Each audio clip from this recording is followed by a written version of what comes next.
Welcome dear students. Today our topic is cytoskeleton. Cyto मतलब cytoplasm, skeleton उसका ढांचा।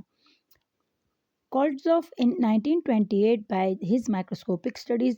कॉल्ड्सलॉफ जो कि एक साइंटिस्ट का नाम है, उसने 1928 में अपने खुदबीनी मुताले से सजेस्टेड द एग्जिस्टेंस, उसने बताया मौजूदगी के बारे में, of an organized fibrous network of skeleton.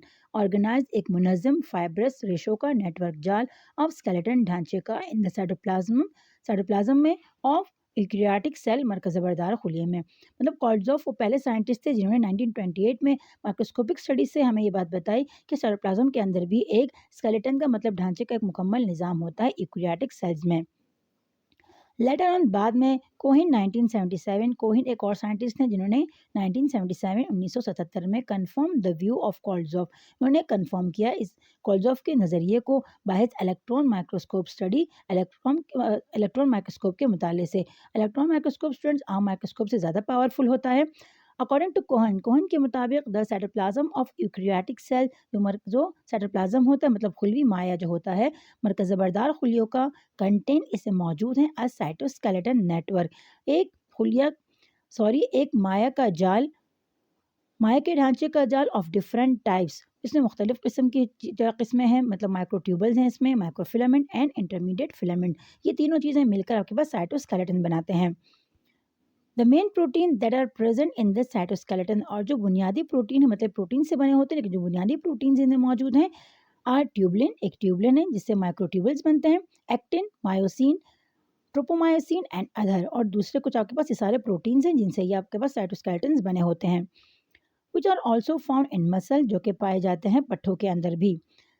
Several cell organelle, मुख्तलिफ या कई किस्म के खुलिये के इज़्विये are derived from special assemblies of microtubule, are derived बनते हैं फ्राम स्पेशल असेंबलीज, ख़ास तरतीब से, ऑफ माइक्रोट्यूबल से। मतलब जो माइक्रोट्यूबल्स आपके पास होते हैं, जो इसकी जो ख़ास तरतीब है उनसे मुख्तलिफ ऑर्गेनल्स आपके पास बनते हैं, जैसे कि सीलिया हो गया, फ्लैजिला हो गया आपके पास।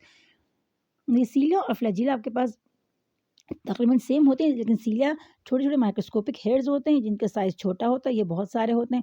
फ्लैजिला आपके पास जिनका साइज़ बड़ा होता है, ये भी बालनुमा धागेनुमा स्ट्रक्चर होता है, लेकिन ये थोड़ा सीलिया से बड़ा होता है, लंबा होता है, और ये 1, 2 या 3 ही पाए जाते हैं, जबकि सीलिया ज़्यादा में पाए जाते हैं। बेसल बॉडीज़ एंड सेंट्रूल्स, सेंट्रूल्स आपको पता है जब सेल डिवाइड होता है तो सेंट्रूल से सिंगल फाइबर बनते हैं जो कि क्रोमोसोम को अलग करते हैं। फिर cyclosis and amoeboid movement are because of microfilament. Cyclosis मतलब जो साइटोप्लाज्म के अंदर जो चीज़ें गर्दिश करती हैं, यहाँ से वहाँ जाना मटेरियल्स का, इसे साइक्लोलाइसिस कहते हैं। अमीबाइड मूवमेंट, और जो अमीबा की जो हरकत होती है, आर बिकॉज ऑफ माइक्रोफिलामेंट, ये माइक्रोफिलामेंट्स की वजह से होती है। वेयर एज इंटरमीडिएट फिलामेंट, जबकि जो दरमियानी साइज का फिलामेंट है, are involved in determination of cell shape, ये शामिल है मालूम करने के लिए सेल की शक्ल को, and integration of cellular component, और मुंतकिल करना खुलवी अज्जा को। अब स्टूडेंट्स यहाँ पर माइक्रोट्यूबल, माइक्रोफिलामेंट और इंटरमीडिएट फिलामेंट्स के बारे में बताया गया है।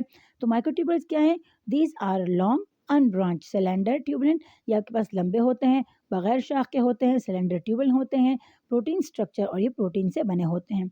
One very important function of microtubule, जो एक सबसे अहम काम है माइक्रोट्यूबल का, is their role in the assembly and disassembly. Assembly तरतीब देना, डिसेंबली बेतरतीब करना, मतलब इनका काम जो है वो तरतीब देना और बेतरतीब करना ऑफ द स्पिंडल स्ट्रक्चर को ड्यूरिंग सेल डिवीजन, खुलिये की तकसीम के दौरान। जब खुलिया तकसीम होना शुरू होता है तो उस वक्त ये स्पिंडल फाइबर को असेंबल करता है, और जब ये डिवीजन हो जाती है तो उसको ये डिसेंबल कर देता है। भी में आपके पास माइक्रोफिलामेंट है, तो these are considerably more thin cylinder, ये आपके पास ख्याल किए जाते हैं बहुत पतले सिलेंडर, सिलेंडर मतलब जो अंदर से खाली हों, made up of contractile actin protein, जो कि बने होते हैं कॉन्ट्रेक्टाइल एक्टिन के प्रोटीन से, link to the inner face, और जिसका इनर फेस होता है मतलब अंदरूनी तरफ का जो चेहरा है वो लिंक मिला होता है to of the plasma membrane से। दे आर इन्वॉल्व इन साइक्लोलाइसिस, और ये शामिल है साइक्लोलाइसिस में। साइक्लोलाइसिस मतलब जो साइटोप्लाज्म के अंदर जो मटेरियल जो मूवमेंट करता है उसको हम साइक्लोलाइसिस कहते हैं। अब इंटरमीडिएट फिलामेंट, इसका क्या काम है?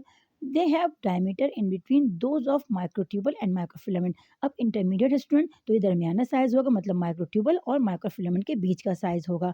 They have diameter in between those of microtubule and microfilament, इसका जो डायमीटर है वो दरमियान में माइक्रोट्यूबल और माइक्रोफिलामेंट के। मतलब माइक्रोट्यूबुल से बड़ा, माइक्रोफिलामेंट से छोटा है।